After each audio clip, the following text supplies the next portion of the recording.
तमाम देशभक्तांना अभिवादन करत आहे। तसं पाहिलं तर आज कोणतीही निवडणूक कोणी जिंकलेली नाही, पण अंधभक्तांच्या विरुद्ध देशभक्त जिंकलेले आहेत। आणि ही संघर्षाची सुरुवात झालेली आहे। हा संघर्ष भाजप विरुद्ध भारत असा हा संघर्ष आहे।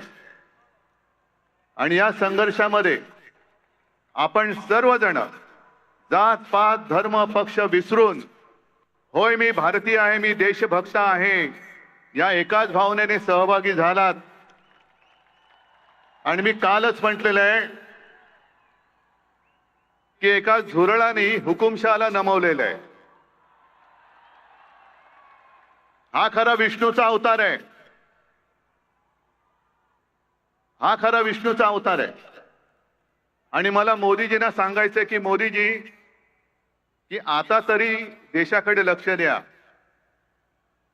हे तुमचे मंत्री त्यांचं काम सोडून पक्ष फोडण्यामध्ये बिझी आहेत, त्यांना म्हणा आता देशाचं काम करा।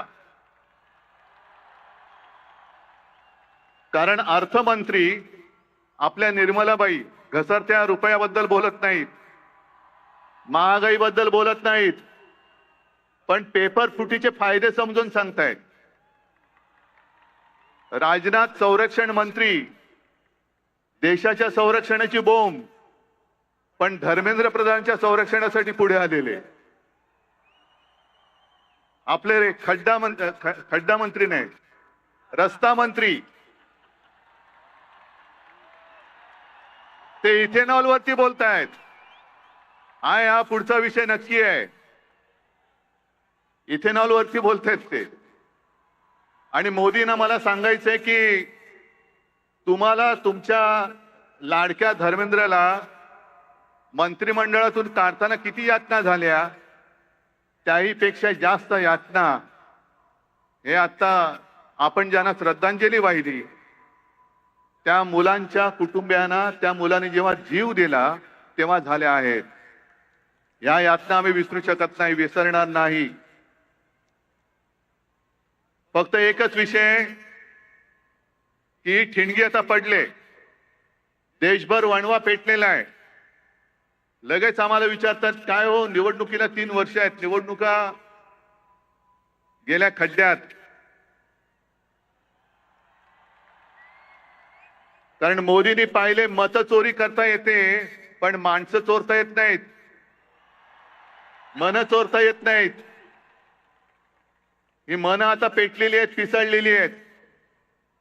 ही ठिणगी जागती ठेवणं हे आपल्या सगळ्यांचं काम आहे। आणि या मंत्र्यांनी किंवा अजूनही सोशल मीडियावरती काही व्हिडिओ येत आहेत की आता हे भोंदुत्व स्वीकारणारे सगळे अंधभक्त मुलांना धमक्या देत आहेत। त्यांचे व्हिडिओ करा आणि पोस्ट करा, जिथे सापडतील तिकडे त्यांना खरं हिंदुत्व शिकवा, राष्ट्रभक्ती शिकवा। असो जास्त भाषण करण्याची वेळ नाही, कारण कधी कधी शब्दांपेक्षा कृती ही जास्त महत्वाची ठरते। आणि खरोखर या तरुणांनी म्हणजे तुम्ही सगळ्यांनी देशाच्या इतिहासामधलं एक सुवर्ण पान लिहिलेलं आहात। तुमच्या शक्तीची, तुमच्या एकजुटीची नोंद